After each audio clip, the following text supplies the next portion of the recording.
think it's unfair to say that because you have to look at the head-to-head records before that. You know, and I think Houston was pretty good against the Bulls. There was no answer for Olajuwon. Now, Mike is, you know, obviously he's who he is. But Vernon Maxwell played him tough. He made him earn it. You know, and that was a matchup that, you know, that was interesting. And then you'll have to look at maybe who's going to match up with Scotty.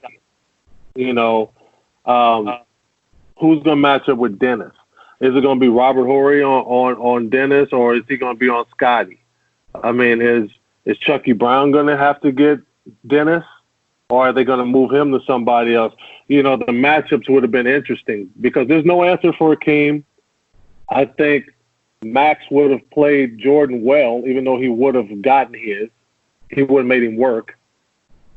So do you put Clyde on, or do you put Robert on Scotty? So there's many different, you know, matchups that you can think of against the Bulls. And then coming off the bench, I don't think the bench had an answer for Sam, because Sam Cassell was playing extremely well as a young player at that time.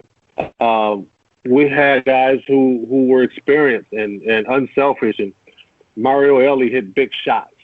You know, Rob hits big shots. Kenny Smith had a big series against Orlando. So we had guys on the team that can play. So it's kind of hard to discredit a championship team, especially when you have that monster in the middle. Yeah, and you were on that team in '95. You and Clyde Drexler came in at the time there as they were going on their second run. When you played against the Orlando Magic in the finals, you had Shaq and Penny. Were you surprised at just how you guys were able to beat them so easily, or was it like, okay, Shaq was early on, you maybe like thought he'd be a tougher matchup early on in his career? Well, the way I looked at it is they were pretty much a young team. You know, their stars were young, and they needed to take some lumps to understand what being champions are. And Dream was just dominant throughout the whole playoffs. He ran through Utah. He ran through Phoenix. He absolutely destroyed David Robinson. David Robinson was the MVP.